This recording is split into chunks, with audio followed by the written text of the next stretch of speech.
next to a big forest, lived a little girl with her mum and dad. Each time the little girl went into the forest, she wore a red hood.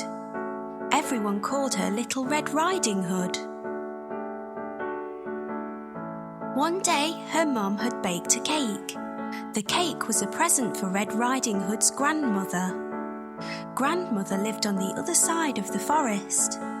Red Riding Hood's mum asked her to take the cake to Grandma. Mum told Red Riding Hood to keep on the pathway and not stop anywhere.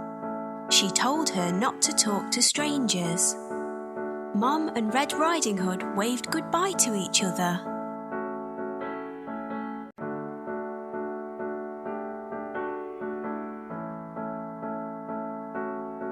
Little Red Riding Hood went into the forest.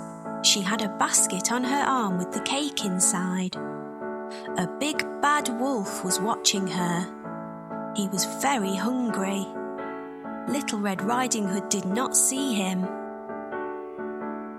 He came beside Red Riding Hood. The wolf tried to sound friendly. He asked Red Riding Hood where she was going. She told him she was going to see her grandmother on the other side of the forest.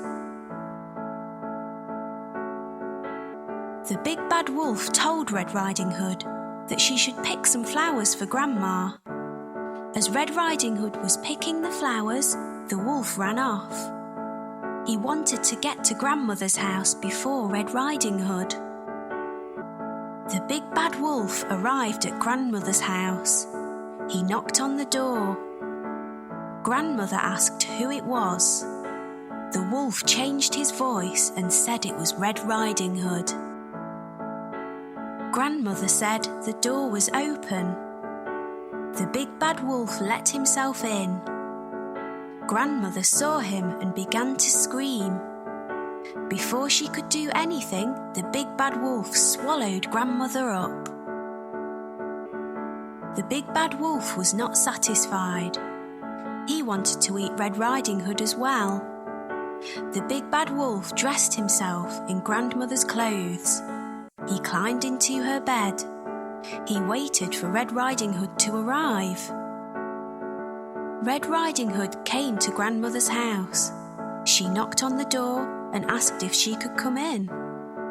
The big bad wolf changed his voice. He sounded like her grandmother.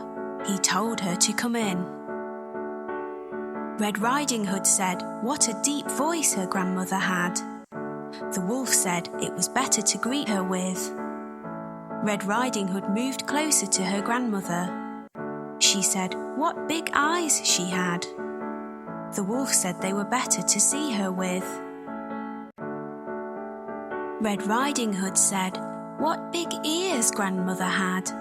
The wolf said they were better to hear her with. The wolf told her to move closer. Red Riding Hood said what big teeth she had.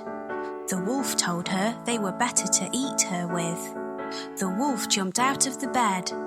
Red Riding Hood screamed. Red Riding Hood ran from the house. The big bad wolf chased her. She saw a woodcutter.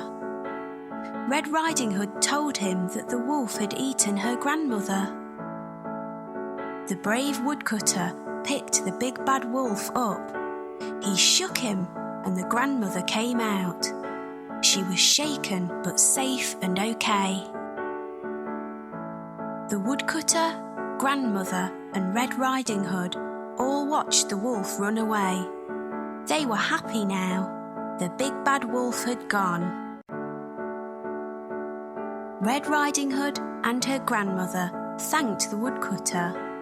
Little Red Riding Hood told her grandmother and the woodcutter that she had learnt a lesson. She would always follow her mother's instructions and never talk to strangers again.